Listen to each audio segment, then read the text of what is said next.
It's my worry, and I'll voice this to you and you can give me your response, and I've said it in previous interviews, it's my worry that the reporting route that we've gone down is suddenly pushed our emissions reporting into the realm of accounting, auditing, and lawyers and legal.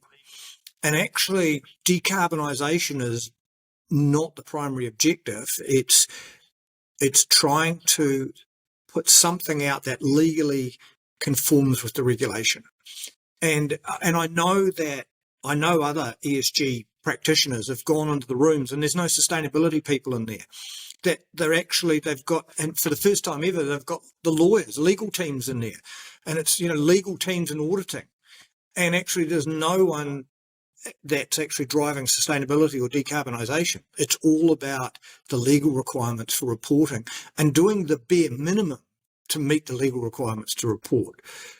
Do you fear that's out there? I mean, as an ESG practitioner, firstly, and then move that over to life cycle assessment.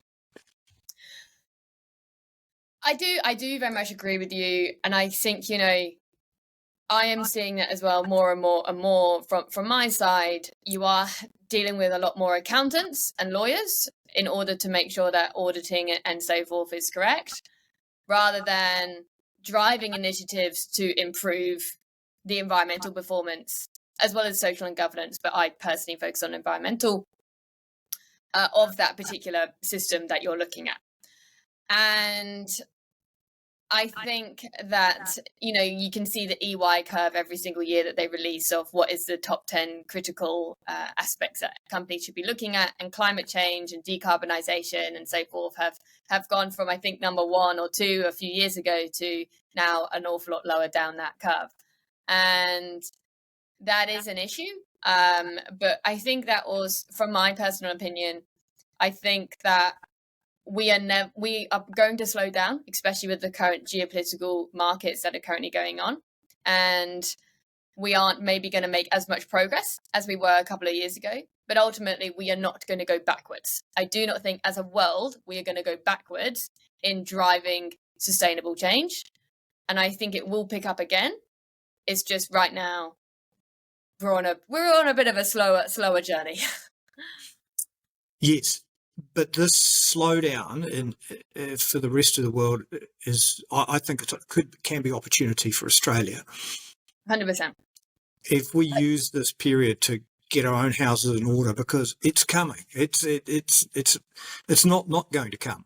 It's just a matter of when, and when the pendulum swings back again, I think it'll swing back, and it'll move much faster. So be prepared is what my motto.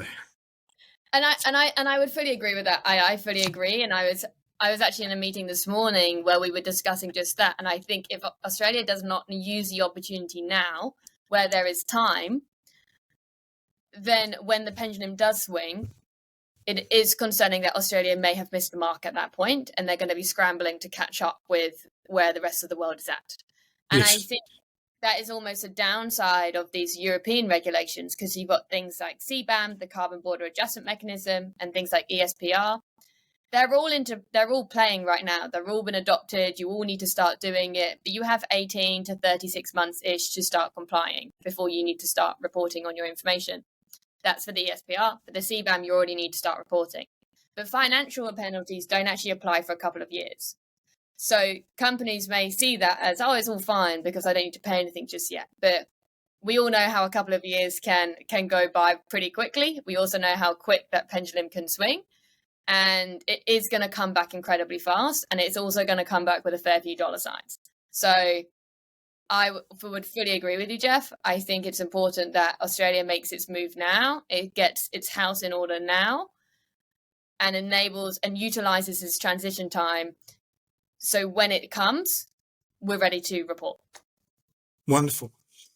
Phoebe, thank you so much for the chat. It was great. And I'm looking forward to you coming to SIM-PAC Live Western Australia and presenting there. For anyone wanting to get in touch with Phoebe, I've put a detail in this video. And thank you so much for coming on the show. It's been great to chat to you, and you've made me feel better about life cycle assessment.